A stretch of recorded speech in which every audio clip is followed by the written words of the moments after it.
पुरानी बात है। वर्ध नामक एक ग्रामीण व्यापारी अपनी बैलगाड़ी में बैठकर मथुरा की ओर जा रहा था। बैलगाड़ी को खींचने वाले बैलों के नाम संजीवक व नंदक थे। दोनों बैल अपने मालिक से बहुत प्रेम करते थे। व्यापारी की बैलगाड़ी जब जमुना के खादर से गुजर रही थी, तभी अनजाने में संजीवक के पैर दलदल में जा धंसे। बैल ने बाहर निकलने का बहुत प्रयास किया, परंतु उसे सफलता नहीं मिली। व्यापारी ने भी उसे बाहर निकालने की बहुत कोशिश की, किंतु कोई फायदा नहीं हुआ। आखिरकार उसने संजीवक को वहीं छोड़ दिया और आगे बढ़ गया। अब संजीवक उदासी में सोच रहा था, मैंने उम्र भर अपने मालिक की सेवा करी और उसने मुझे यह इनाम दिया। उसने स्वयं को भाग्य के भरोसे छोड़ दिया। उसके पास दो ही विकल्प थे, दलदल में फंसकर प्राण त्याग दे या अंतिम दम तक बचने का प्रयास करे। उसने अपना खोया हुआ साहस बटोरा और बलिष्ठ शरीर की मांसपेशियों सारी ताकत लगाकर निकलने का प्रयास किया। अब की बार वह सफल रहा और बाहर निकल गया। अब उसकी कोई मंजिल न थी। वर्ध मानव के पास वह लौटना नहीं चाहता था। वह यूं ही नदी के किनारे चलने लगा। कुछ दूर जंगल में आ गया, जहां उसने भरपेट हरी घास खाई और नदी का ताज़ा पानी पिया। वह वहीं जंगल में रहने लगा और कुछ ही समय में और भी हट्टा कट्टा हो गया। अब वह शेर की तरह गर्जना करना भी सीख गया था।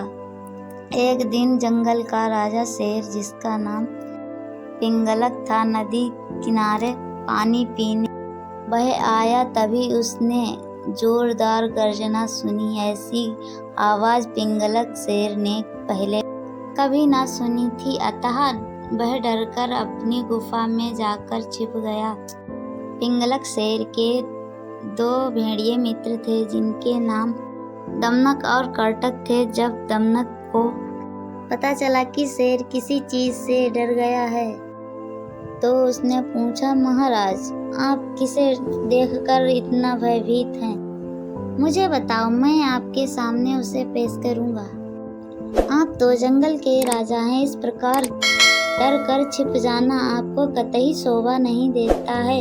अत्यंत संकोच तथा हिचक के साथ शेर ने उसे अपना डर का कारण बताया। तब दमनक ने उससे कहा कि वह गर्जना भरी आवाज के उस स्रोत का पता लगाकर रहूंगा। कुछ दिन बाद संजीवक बैल को साथ लेकर दमनक भेड़िया शेर के सामने उपस्थित हुआ और बोला, महाराज, यह है वह प्राणी जो गर्जना करता है। इसका कहना है कि इसे भगवान शिव ने यहाँ भेजा है। संजीवक से मिलकर शेर बहुत प्रसन्न हुआ। अब उसका अधिकांश समय संजीवक के साथ ही गुजरता था। धीरे धीरे शेर सरल स्वभाव का हो गया। उसने शिकार करना छोड़ दिया। शेर की यह हालत देखकर दमनक और करटक तथा जंगल के दूसरे जानवर चिंतित हो गए। तब